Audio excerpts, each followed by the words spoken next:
আসসালামু আলাইকুম সুধী দর্শকবিন্দু।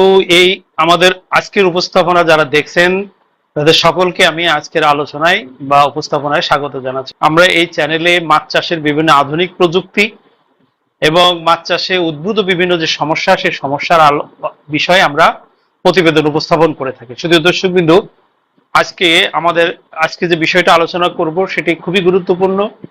আশা করি অনেকেরই কাজে লাগবে। আমরা যারা বিশেষ করে কার্পের মিশ্র চাষ করি তারা আমরা জানি যে এই কার্পের মিশ্র চাষের ক্ষেত্রে প্রাকৃতিক খাদ্য উৎপাদনের জন্য আমরা নিয়মিত সার প্রয়োগ করে থাকি।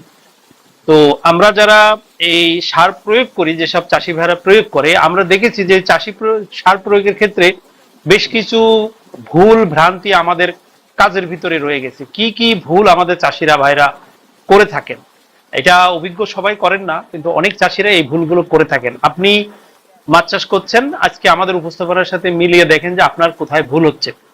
তো শুধু দর্শকবিন্দু, পুকুরে আমরা কেন সার দিই? পুকুরে সার দেওয়ার প্রধান উদ্দেশ্য হচ্ছে যে পুকুরে প্রাকৃতিক খাবার, ফাইটোপ্লাঙ্কটন, অর্থাৎ যখন আমি জৈব সার, বিশেষ করে অজৈব সার, ইউরিয়া, আমরা টিএসপি, ডিএপি, এমপি, এই সারগুলো যখন আমরা দিব তখন পুকুরে ফাইটোপ্লাঙ্কটন, প্রাথমিকভাবে ফাইটোপ্লাঙ্কটন তৈরি হয়, যেটা বলা হয় উদ্ভিদ কণা, এবং এই উদ্ভিদ কণা খেয়ে আপনার জু প্লাঙ্কটন তৈরি হয়, যেটি মাছের আরেকটি উপাদেয় খাবার।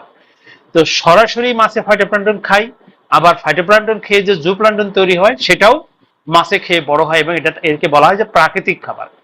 পাশাপাশি ফাইটোপ্লাঙ্কটন পুকুরের পানিতে, জলাশয়ে ফটোসিনথেসিসের মাধ্যমে সূর্যের আলোর উপস্থিতিতে অক্সিজেন তৈরি করে। অর্থাৎ প্রধানত দুটো কারণে পুকুরে আমাদের এই ফাইটোপ্লাঙ্কটন তৈরি করতে হবে। একটি হলো মাছের সরাসরি খাবার, দ্বিতীয়টি হচ্ছে যে অক্সিজেনের ফ্যাক্টরি হিসেবে কাজ করে, অক্সিজেন উৎপাদনকারী হিসেবে।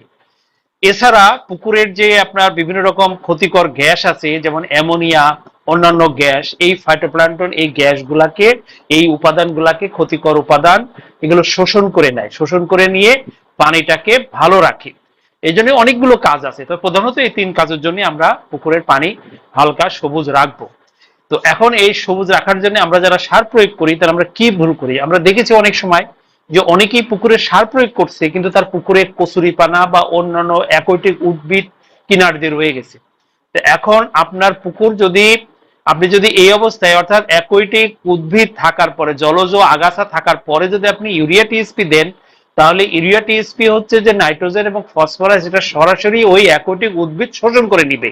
কিন্তু আমরা কিন্তু ইউরিয়া টিএসপি পুকুরে দিয়েছি মাছের ফাইটোপ্লাঙ্কটন তৈরি হওয়ার জন্য, কিন্তু সেই ফাইটোপ্লাঙ্কটন তৈরি হওয়ার আগে এই উদ্ভিদ যদি এই সারগুলো শোষণ করে নেয় তাহলে সার অপচয় হয়। এই জন্য অনেকে এই কচুরিপানা বা টোপাপানা বা অ্যাকোয়াটিক জলজ গাছা থাকে, সেটা পরিষ্কার করে নিতে হবে। দ্বিতীয় বিষয় হলো যে পুকুরের পিএইচ, আমরা সার প্রয়োগ করি কিন্তু পুকুরের পিএইচ এর খবর রাখি না।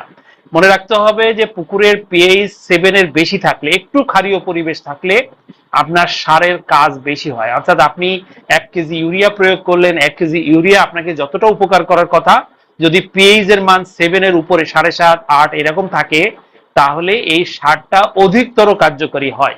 এই জন্য যদি আপনি পিএইচটা দেখেন যে না 7 এর নিচে, তাহলে হালকা করে একটু চুন মেরে নেন, তারপরে আপনি সারটা দেন। অর্থাৎ আজকে চুন দিলেন, কালকে আপনি সারটা দিয়ে দিলেন, তাতে আপনার সারের কার্যকারিতা বৃদ্ধি পাবে।